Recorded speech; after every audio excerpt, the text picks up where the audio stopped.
Okay. Okay. So yesterday we spoke about few very important legal provisions that we have pertaining to forensic science, right? And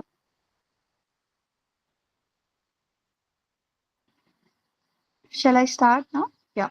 So we spoke about a few very important legal provisions yesterday, right?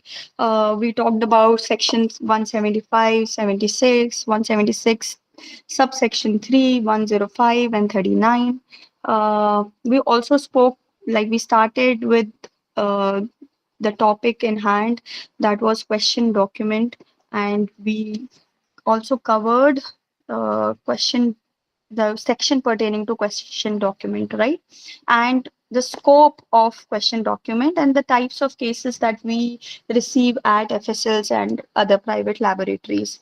Now, today, starting with the basic concept of what handwriting is, because if we have to go for handwriting analysis, we should understand the concept of handwriting, right? So, in a very generic sense, handwriting is a process of formation of letters, symbols, and marks in uh, on a writing surface with the help of a writing instrument. Now, writing instrument can be anything, writing surface can be anything. It can be a paper, a blackboard, or car, window, paints, or anything. Writing surface can be anything, and writing instrument, it could be anything, pen, pencil, marker, lipstick, anything, right? So, irrespective of what surface or what instrument is using, the writer is using, the handwriting is basically the formation of letters, symbols, marks on a writing substrate. Now, talking about handwriting, we all know that it is a neuromuscular process in which the execution starts with the person's cognition. Now, person's cognition means that when a person thinks of what and why something is to be written and how something is to be written. Now, every one of us has started with the copybook format of uh, understanding how a letter looks. Now, with copybook format, I mean that those tracing lines that we uh, had when we were very young, and we got to know that okay, A is to be made like this, and B is not just in the middle zone, but it goes above the middle zone, so it is a tall letter. So that's how we got the understanding just by making joining the dots and tracing over the letters. That's how we understood, okay, these are the alphabets, and this is these the formation is like this. So every script has a copybook format, and every writer is learning these alphabets through that particular writing book format. Now, talking about the cognition, the neuro part of the handwriting, that is where we are understanding, we are subconsciously and consciously understanding the formation of letters. That is where the cognition is your thinking ability, your mind's thinking process, right? So that's where the cognition plays the role. And after this, your motor skills, your hands, right? So in for handwriting, we use at least 27 bones are there in the in your hands, and 40 muscles are used for the execution of handwriting alone, irrespective of what movement our writer is employing. So neural part as well as the muscular part is used for the execution of handwriting. Now, it is not as simple as it seems, but since it comes very naturally to us, there are people who actually suffer from few motor skill deficits, and they are not able to make or execute the written part in a very good manner, and they suffer from something called dysgraphia, and because they are not able to write neatly or nicely, right? So they have issues with alignment, spacing, and all of that. So that condition is known as dysgraphia. But fortunately, most of us are blessed with good neural and motor health. So we don't really understand how much complex this handwriting process is. Now, since everybody has so now we have understood that handwriting is a neuromuscular process, and every person has a different cognitive part and the motor part. That is why it is very difficult, and it is seen that no two individuals have same handwriting, right? It is a very individualistic characteristic, and that is why, since forensic rests on principle of individuality, that is why handwriting becomes a very important feature, a very important discipline in forensic science. And it has also been seen that even one person, a handwriting executed by a single person, if suppose you are, writing something, it is very difficult to actually imitate the and actually reproduce the exact handwriting that you have reproduced in page 1, and you can replicate the same in page 2. There are going to be some variations in terms of formation of letters, in terms of your speed, or maybe in the size of the letters. So that this variation is called natural variation in handwriting, and it is a very important feature when the genuineness is concerned. If it is exactly replicating, overlapping, then you can without any doubt assume that it is a forged case. It is a case of trace forgery, because no two signatures or no two words can actually superimpose on one another if done with if done with genuineness.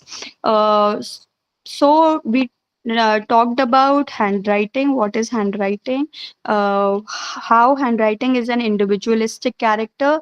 We also covered natural variation, right? Now, uh, so this part is okay. Now you've got a document, and that is a question document, and you need to give opinion, as in if the document that you have got has been signed by X person, or if it doesn't belong to the X person, right? So for this we need some control sample, right? Some standard samples. In handwriting comparison, we have a few standards to be able to compare the document, the question document, or question signature, or question handwriting. Today, we will cover these important standards, and then we'll find out how analysis occurs at the FSL or any private laboratory. Uh, so, in handwriting, we have two types of standards. First is your admitted standards, right? Standards, basically, they are uh, your control samples with which you are going to compare your uh, unknown sample, or question sample, suspected sample, or disputed sample, right? Now these standards are marked with blue pencil. I will talk about question document also later on. So when we are marking the standards, the signature or handwriting, we use a blue color pencil, and we mark the document with this blue color pencil, and we label it as, now we'll take it up how we label it uh, later on, right? So standards, we understood that these are control samples useful for comparison purpose. In handwriting, we have two types of standards. The first one that we are going to cover is admitted standard. Now, as the name suggests, admitted Admitted standards are those handwriting, those signatures, or those documents that the person says or accepts that is his or hers, that belongs to him or her, and there is no question of genuinity, no question of authorship, no question of dispute whatsoever. So he is admitting that these signatures, these handwritings belong to him only, right? So these are admitted signatures. So any like for example, what all documents are considered as admitted signatures. Your notebooks, your, if you talk about administrative or official documents, the bank account form that you fill, any form and any such form that you fill with your own hands, uh, is an admitted hand document. The things that you do in your daily course of time, the handwriting or signatures that you execute in your daily course of time, they are considered as admitted documents. Now, these particular documents are done in good faith. They show honesty, they are devoid of disguise, and they are devoid of deception, right? So they are considered a very good control sample, control standard. This, when we procure, these are labeled as A with blue pencil only, as A, irrespective of how many admitted samples you have. So you go from A1 till 8,000 or whatever, how many samples you have, you can go on like that. Some people also label it as A, B, like in subscript. Uh, so A is in the normal text, and then in subscript they write A. This depends on forensic document examiners will. So A is usually used for labeling this. Now, if we talk about the advantages of such standards, like I said, that these are naturally written standards. So they are not actually influenced. They don't show signs of disguise, deception, or nervousness. We'll cover this nervousness part in a bit. Second, since the admitted standards can, in case of sickness, in case of a person who's not there anymore, uh, we can take contemporaneous standards. We can take, now why with contemporaneous I mean within 5 years. In labs we consider within 5 years of specimen to be contemporaneous. We, if today some dispute happens like in 2025, we can't just go back in time, like I am getting 2015, like the sample from the year 2015, that won't be considered as contemporaneous, because the writer goes through a lot of changes also, maybe because of the age, maybe because of some sickness, some disorder, some disease, or some other factor also. But we take this range as -5 only, plus -5. If the person is alive or not, that is a different situation, but ±5 is what we take and consider as contemporaneous. So that can also be achieved. And uh, so these are few advantages of such standards. Now, talking about the disadvantages. Now, there are times, yesterday we spoke about, if somebody else does your assignment, it gets really difficult sometimes that to understand or to prove the authorship. Now, if I'm getting your college diary or your college book, it gets somebody, you the the it gets difficult for the examiner to understand whether it is his writing or her writing or someone else's writing, right? So there are times, like in Buradi case also, if you have followed that case, the elder son who was responsible for all the I mean all the deaths, not murder but all the deaths, he was asking his daughter or the person who were residing with him. He was take these people were taking notes from him. So he was not writing, the other person was writing, he was giving instructions and the other person was writing. So that become a very important case study also. And that's when we have to actually understand whether the standard that we are taking are actually comparable or not. So in forensic science we say that only likes are to be compared, right? We can't compare an orange with an apple, and vice versa. We have to have two oranges to for it to be compared, right? If we are getting a signature in Hindi, then we have to get the signatures in Hindi only and not English, right? So these are few factors that you need to understand also.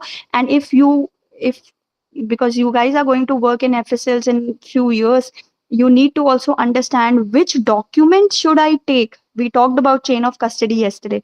Now if you are getting a signature in Telugu, you can't the suspected document signature is of Telugu, and the person is giving you the admitted signatures, or if you are getting the admitted signatures in English, you will reject the case. You will say that these are not comparable. You will tell the investigating officers to go and get signatures in Telugu only, be it admitted or the other category that we are going to talk about. So the first part is that it gets difficult to prove the authorship. The second thing is that the condition in which the handwriting or the signature was executed at that particular time in 2024, the condition in which you were taking the notes, or you were doing your signatures or anything, that would maybe that would have been very different. Maybe your state of mind was different, maybe you were sick that day, maybe you were agitated that day, maybe you were under influence of some medicine that day. Now that particular condition will not be able to question, like answer or comment on that. And maybe there are chances that there may be some type of variation in such standards. And then you can't just say that okay, because they are completely different, or maybe they are just, or they are different in some context, I will not take this particular admitted standard. But then you have to take more standards and find out whether they are showing some types of similarity or not. So the condition is very important, and that's why these days in FSL we are also asking about the uh, mental and the physical state of the writer at that particular of time, collaborating it with some report. If there is some report that he was not in proper physical or mental state, then we are considering and we are taking it as a natural variation. So we'll not just reject, and this I'm telling you because we are getting such cases also, when a person was maybe under depression, anxiety, stress, there, and these elements, these mental state, they actually reflect in your handwriting. And that's why, that's how even graphologists are talking about emotional state just by seeing the handwriting of an individual. So second is that. Third is a very important factor, that they might not have been produced by, I have written same, but it shouldn't be same, it should be similar. So in case of, there are times that writing material, uh, by writing material I mean the writing surface and writing instrument, they also have a role, they also play an important factor when you are doing your signature or making your handwriting. Now with this I mean, depending on the type of surface, if you are using a blackboard, whiteboard, if you are using a A4 sheet or a plain sheet or maybe a very rough sheet, there are certain elements that gets disturbed. Maybe the size gets disturbed, or maybe imagine filling a form, a railway form. I don't know if you guys have filled, because now everything is online, IRCTC is online, but then back in my days we used to fill forms, and they were very small forms, and the signature part the box that we had for the signature was very cramped, very small, and in that particular box only we needed to, uh, do our signature. So they sometimes used to appear congested, or in a lot of cases they were people were only putting their initials. Now in that condition also your signatures are varying. So writing instrument, writing surface, now imagine using fountain pen, using a marker, use or using a pencil, that also has some impact. I'm not saying that your handwriting is going to change completely, but they have certain impact on certain elements of handwriting. And the fourth point is sometimes, uh, now this is a very important point. When we are comparing handwriting, there are certain elements, certain words that we see, right? Certain combination of words that we see. And at times, these combination or these letters, these words may not be present in your admitted standards. So like we sometimes take the ratio of small letters and big letters. We take ratio and proportion of these letters, small with small, small with big, big with big, right? Like that we see the formation of punctuation marks or I dots or T bars, F bars, like that we see. And sometimes it's not there in your admitted signatures. Then how are you going to compare, right? So the elements, the letters, or the words, or the combinations that we want to see. Now imagine that there is a check and 30,000 is written in that particular check. Now you want to compare the numerals also. Yeah, you have compared the text, the written part, the text part, but now you want to also compare the numerals. And in the admitted signatures, you are not getting any numeral, or maybe you are not getting 3 and 0. Then how are you going to compare that 30,000, right? So these are some of the disadvantages of admitted standards. Now, if you guys have any problem in this particular aspect, what are standards and what is admitted standard, uh, tell me right away. And if there is any query, any question, please tell me. Then we'll take up the second category. And please, whosoever is asking, let's not use our chat box. Let's unmute and speak.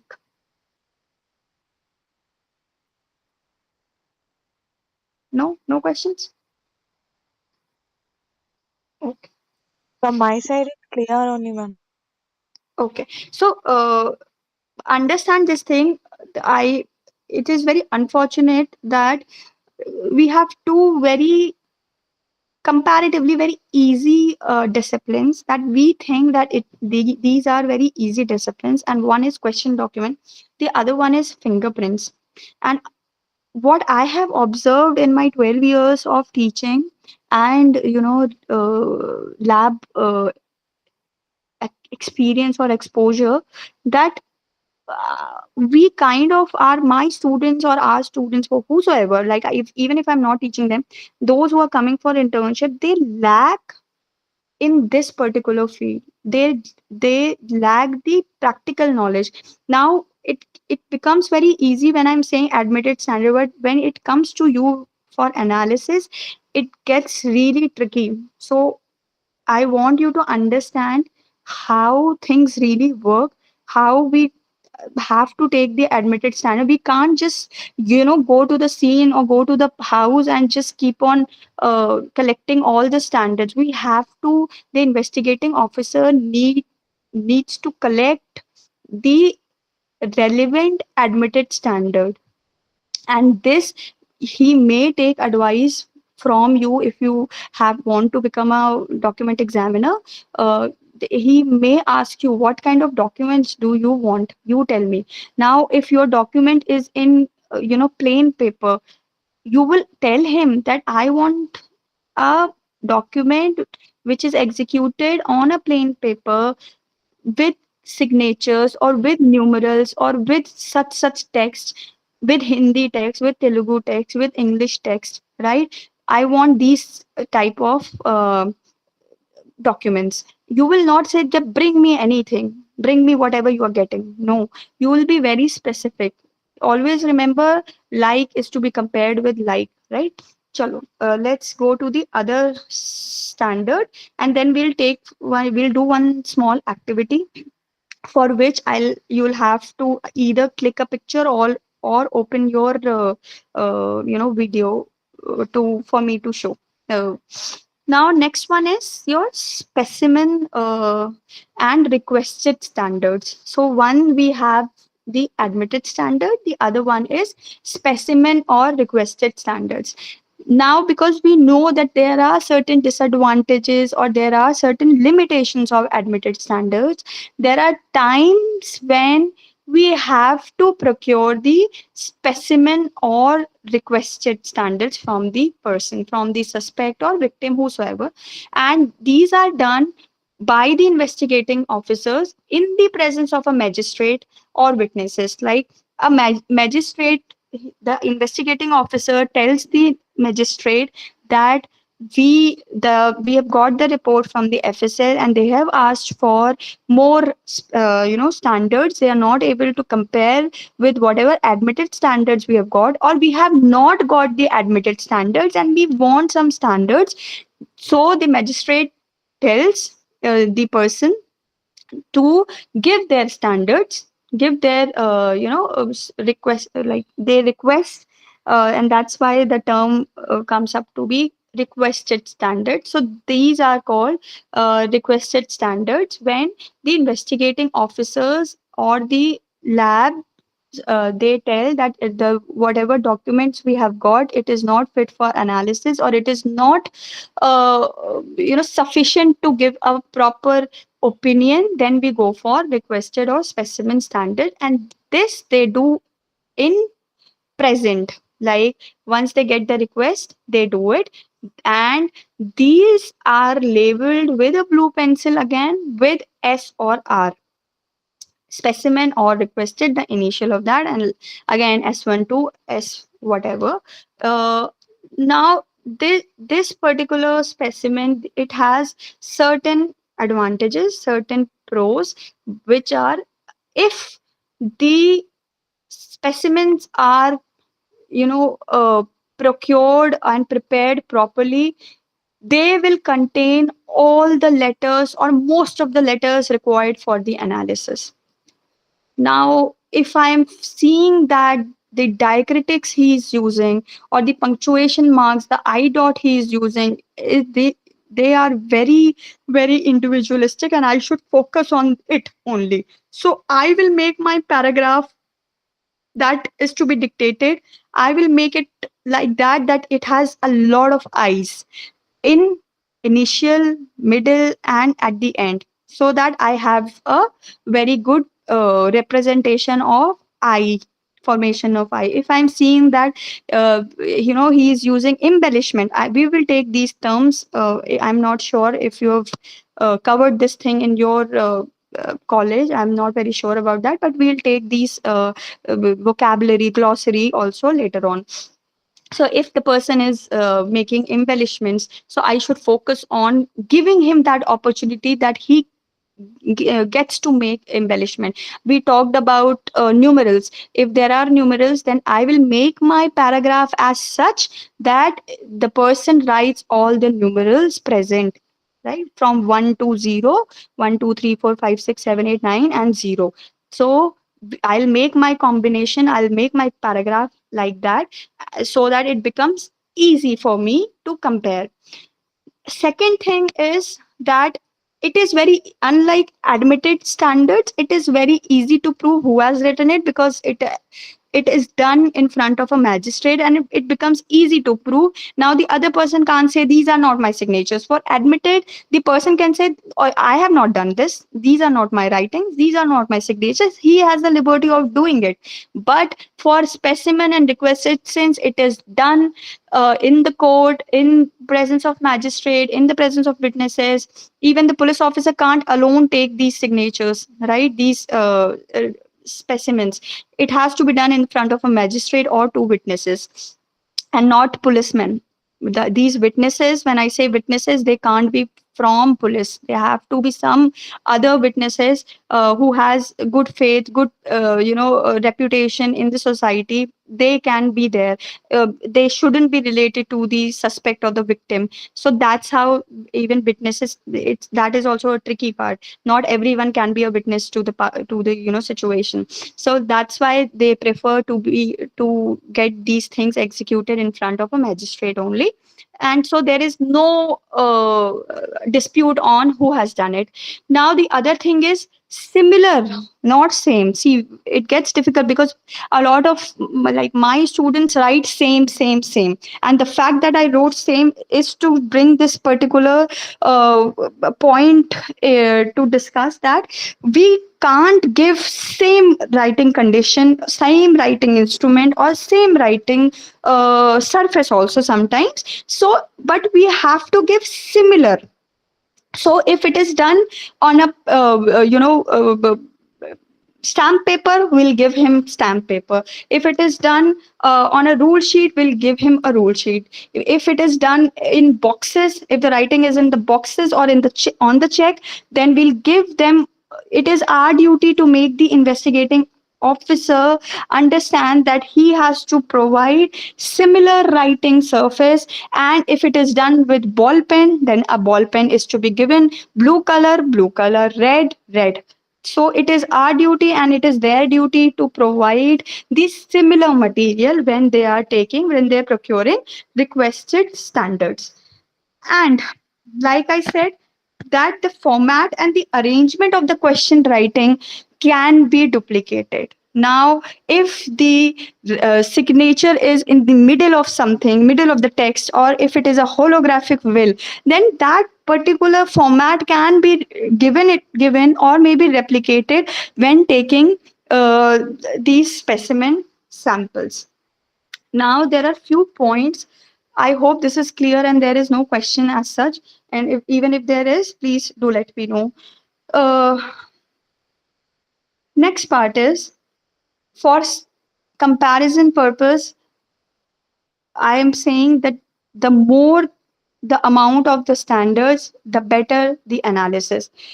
If we get contemporaneous documents, a lot of contemporaneous document, an investigating officer should submit everything to the FSL for analysis, because the more we see the document, the more we see the handwriting, the signature, we'll understand the range of the writer, we'll understand the variation, how much variation a person is writing with, and that's how we can give a better opinion, right? And similarity of the matter is very important. Whatever text is there, we need to also make sure that that is somehow replicated in our specimen standards or admitted standard. If it is not there, then we should go for specimen standard.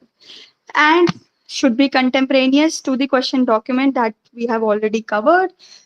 Now, when we are taking these specimen standards, there are few points that you need to keep in mind.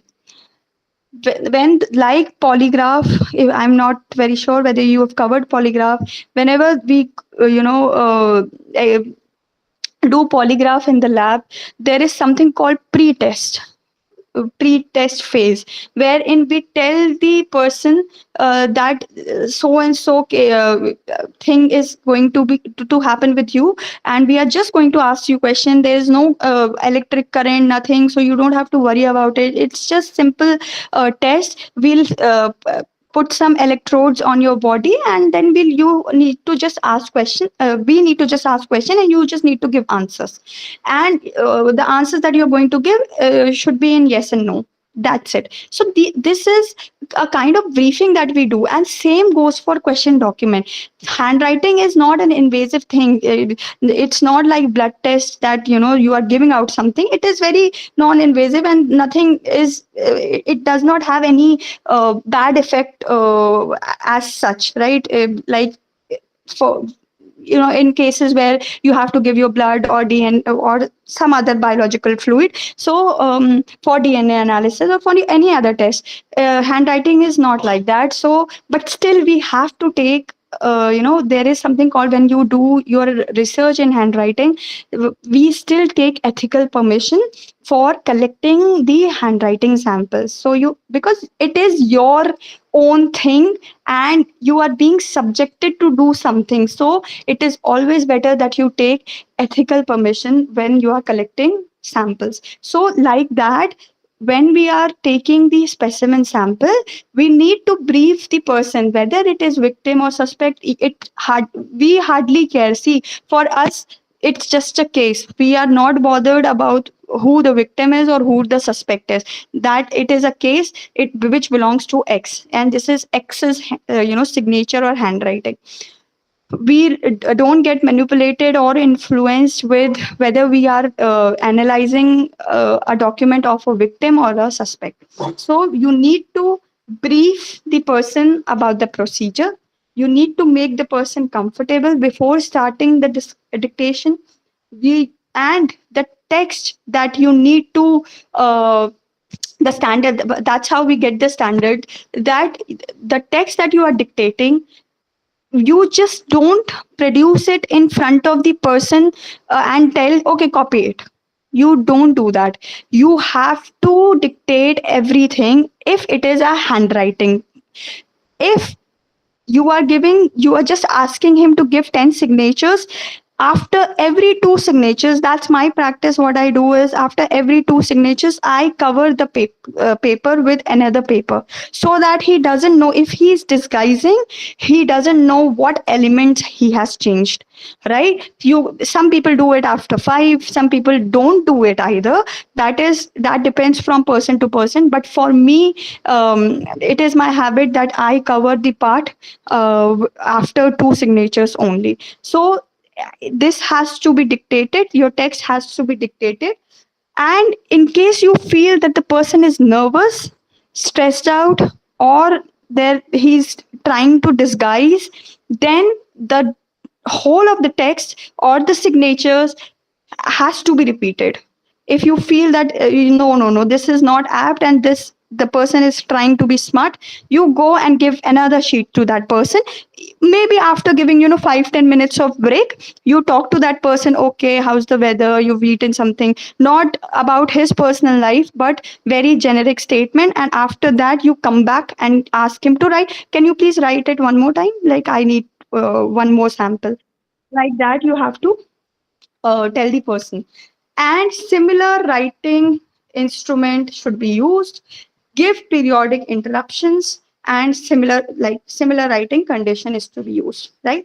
Now coming to the main thing of question document, now we are going to talk about the characteristics. For this I don't want any PPT. I will just but I need your complete involvement, because this is where the important part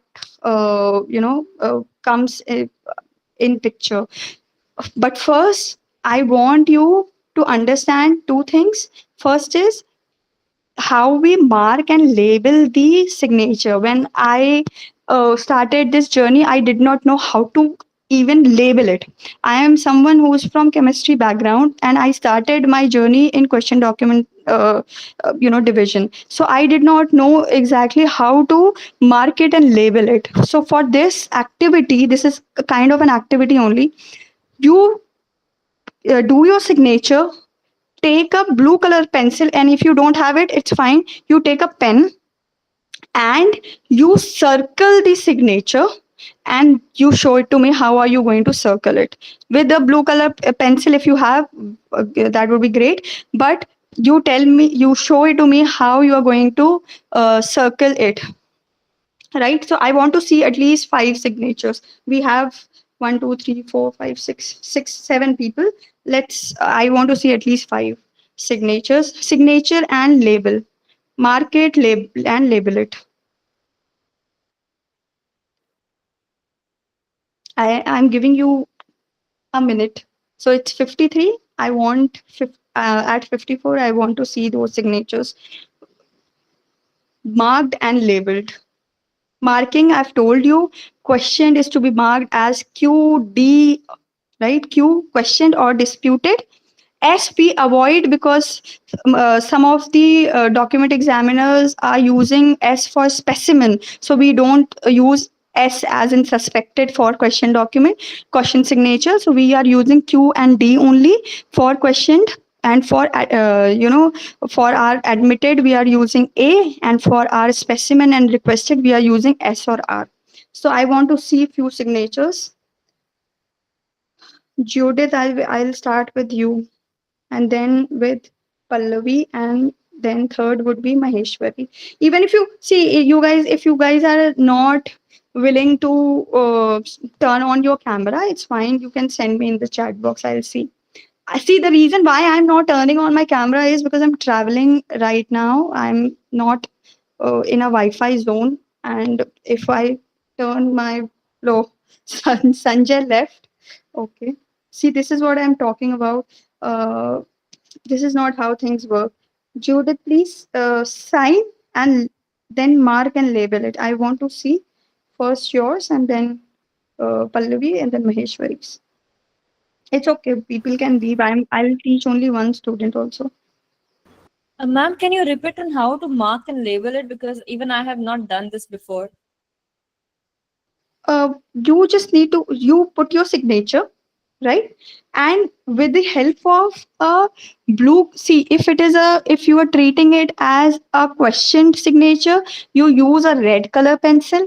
If you are using a if you are taking it as a specimen or admitted standard, use a blue color pencil and then circle it. You need to circle it and you need to label it as Q1 or S1 or R1, whatever you want to do, however you are treating your signature to be, and just circle it, because you need to identify, you need to also show this report in the court of law to the judge, and you need to segregate all the writings, everything, only the part that is disputed. You need to only segregate that part and show it to the court. So what you need to do is you do a signature and then circle it with a blue color pencil or a red color pencil with however you are treating your signature to be, and then mark it as Q1 or S1 in case of specimen. Right? I hope it is clear, this part. Yes, ma'am, I've understood. Okay. And anyone can show, if somebody else has done it, you can also show it to me. I'll tell you the exact way how it is to be done, because people make mistakes over here only. This is the basic thing. First thing is only marking and labeling.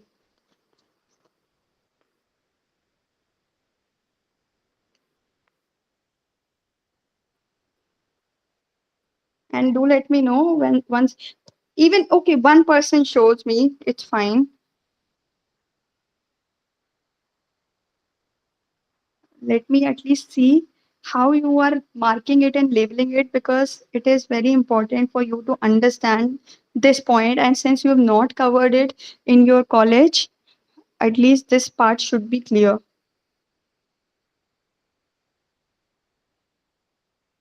And because we are running short of time, can we do it a little faster?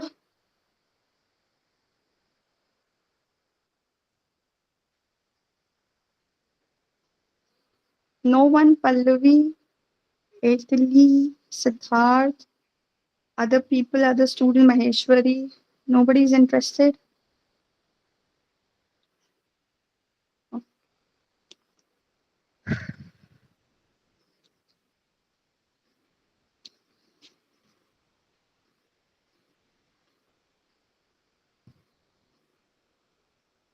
Okay, I've got someone's video. Uh, yeah. Okay, great. Uh, can you please, yeah, put it like this only. Yeah, towards your left. Yes, yes, perfect, perfect. Now, how Bayula, I hope I am pronouncing it correctly. He has, Yes. he was, yeah, yeah. She, array. Where did you go? Uh, yeah, yeah. So how she has done it? This is absolutely correct way of doing it. We are leaving certain parts on left, right, top, and bottom, and we are not, cutting any strokes of the writing. This is what I wanted to show, because there are people who are not giving due importance to the lower stroke, lower loop, or the upper loop. So people are, intersecting this y with the pencil, with their own pencil, or with whatever they are marking it with. So that is not to be done. This is the correct way of marking and labeling. Good job done. This is what I wanted to show to you, that this is how you have to segregate your question writing and your signatures. If you have Beula, if you have some text also, and if you can show that also how you will do it, if maybe your notes or something, that will also be great, a great practical exposure. If you have some notes, maybe you can do it with the help of whatever marker you are using, and show it to your friends how it is to be done, or anyone else. But your camera is turned on, so no, yeah, this is okay. This what I was telling it.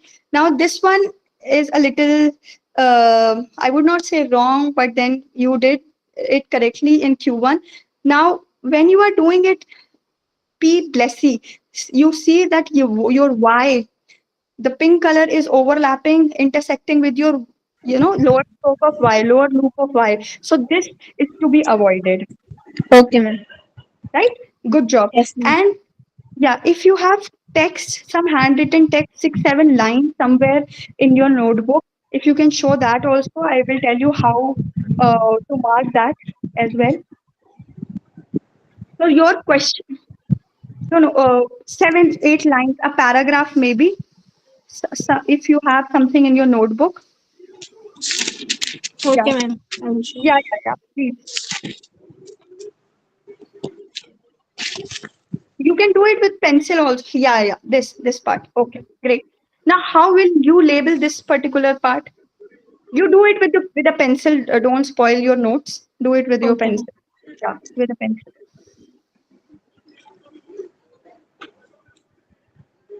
Mhm.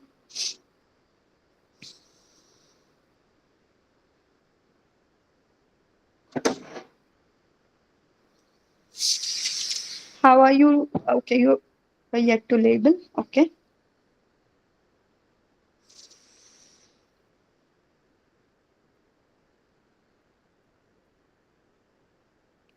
Have you labeled it? Because I can't see.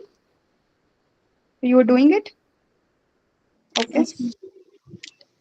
Madam, all paragraphs can be rounded, ma'am. If you want, you can do the whole page, or maybe if you feel that only this fifth part, the I'm not theory formulation part is questioned, then you do this particular part only, fifth part only. Okay, ma'am. Okay, so Okay. you, Madam, fifth wait part. for. I'm waiting.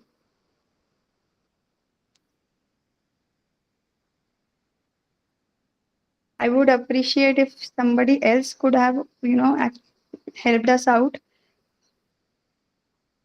Uh, Now I feel that, you all of you must have understood at least the signature part, how it is to be done. I, I'm sure that it is clear. And even if it is not, we'll see tomorrow also how it is to be done, because these are certain things which we really feel, we feel that we know it, but we actually don't know it, and we suffer a lot once we, go and practice it in the field. Okay. Uh, right. Now, just one advice. This is correct. But when we are labeling the paragraphs as such, we should be very close to the text, so that nobody gets the opportunity to add anything later on. I hope you're getting my point.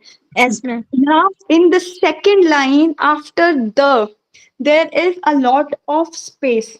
Now, in situations like these, and if there is a scope of manipulation or addition, there are times that people write it later on. No, no, no, this was written now, this, and I'm talking about in checks. Usually, this happen.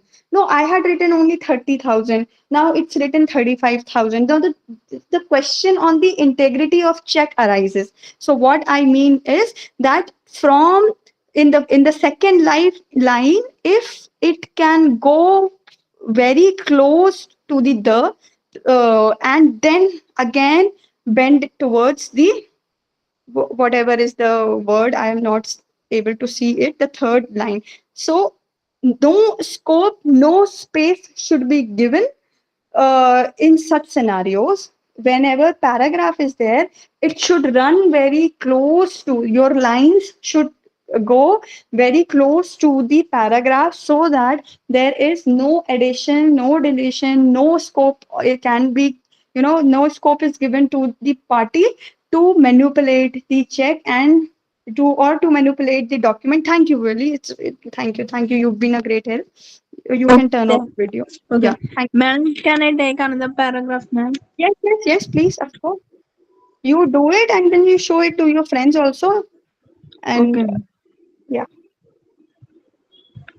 Now suppose this whole paragraph, let's do this whole page, the whole handwriting is questioned. Now how will you do it? Okay, ma'am. I will try Yes. my level best. Ah, you see, you are learning only, and trying is the best way to learn. At least, somebody's trying, and there might be, some other people also who, may be trying at their end but not showing, but then it doesn't count. You have to show it to the teacher or to the other party Okay. to, know. Okay, ma'am.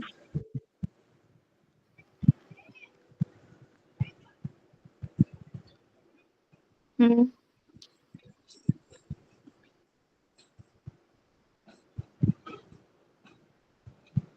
Now you are taking it only the first, yeah, absolutely. That's what I'm saying. This is how it is to be done. Perfect. Perfect. Now, Thank you, ma'am. this particular examiner, so I am calling her the question document examiner. This examiner has left no scope of addition. However, I am like, um, I don't want to sound very critical, but it is still very, very close. You can leave some, centimeters. It's fine, but it should not intersect, overlap with the writing, with the actual original text, right? And then you will Okay, ma'am. label it as Q2 or whatever, right? Q2, or if you're considering it as standard, then the way standards are labeled, right? Okay, ma'am. I hope. Okay. Thank you so much. I hope the marking and labeling part is clear to you. Yes, ma'am. Everyone, I want a yes from everyone. No? One, two, three, four, five. Five. Only six people are there today. This is clear. Okay, in chat box only you write. Either everything is going, above the signal range, frequency range, or you guys know these things and that's why you're finding it boring or whatnot. I don't know. I want to understand the actual part. What is it? No, no answers for that also. Okay, then Ma'am, we'll what is take the ma'am? it. It's fine. You are understanding. Okay. Ma'am? Yes, ma'am. Okay, thank you. So tomorrow we will take class characteristics and individual characteristics, and how a comparison is done. So tomorrow's class is a little more important. So in case there are more friends who are coming, yeah, who came yesterday. If they can join tomorrow, then it would be great, because we'll take up the most important element of question document comparison, handwriting and signature comparison tomorrow. We'll talk about all the characteristics that we take up. Like in fingerprints, we take how many characteristics we take up for to give the report? Minimum, minutiae, how many counts? Any idea? No? So, no idea. In fingerprints, we are giving report on a minimum of 8, but 12 minutiae.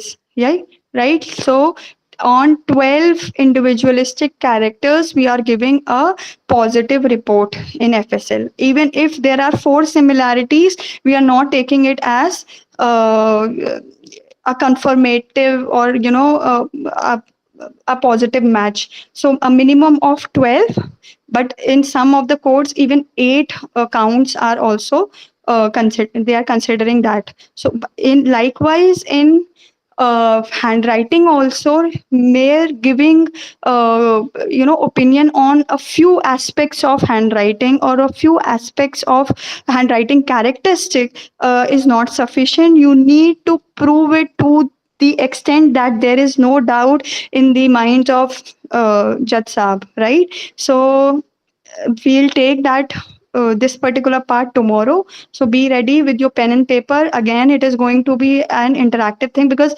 I can keep on blabbering. I can keep on saying things for an hour, for 2 hours also, but there is no point if you don't do it right away and understand the basic procedural thing that is governed in question document. So please, you be ready with your pen, paper, and if you have a blue color and a red color pencil, then that also. Okay. So I'll see you tomorrow, and good night. Bye bye. Thank you. Thank you, Judith. But no, thank you, ma'am, will not suffice. You need to interact also. You need to also participate. Okay, I see you as a good student, bright student. I know that you are one, but you need to participate also. So from tomorrow, I'm expecting more participation. Okay, Baila, thank you. Thank you for a great. Ma'am, I had a question. Please tell me. For question document, we would put a Q. So for standard, what would it be? Okay. So for question document, document examiners are putting either a Q or a D. D for disputed. Okay. So this is clear. Q and D. For standards, we talked about two types of standards. One is your admitted standard. For admitted, we are putting A. Okay. And for specimen or requested, we are putting an S or an a R. S or an R. S R. ठीक है? I hope it is clear. Yes, ma'am. Thank you. Q D for question. For standards, for admitted standard, we are using A with blue pencil. We are using R or S with blue pencil. For question, we are using red because red means danger. So red is for question document. ठीक है? And our and blue pencil are for your standard. Labeling with blue pencil is for your standard documents. Okay. Sure. I'll see you guys tomorrow. Thank you. Bye bye. Good night. Thank you, ma'am. You are coming now, Ganesh. You are joining so late, 6 o'clock. The class was supposed to start end at 6 o'clock. So you missed a few part, but tomorrow please join on time. I'll tell you the time beforehand only by 3 o'clock. So please join on time. Okay. Sorry, ma'am, till now I didn't on my net, so I didn't get any messages. Yeah, but it was it. Uh, no Because worries. actually, I'll generally they start at 6 o'clock now. Yes, yes, but I had to. I requested them that because I have to go somewhere at 6:30. So I requested them to organize it at 5. But don't worry, I will cover a few points tomorrow also, so that nothing is missed at your end. Okay. Okay, ma'am. Okay. Bye bye. See you tomorrow. Bye.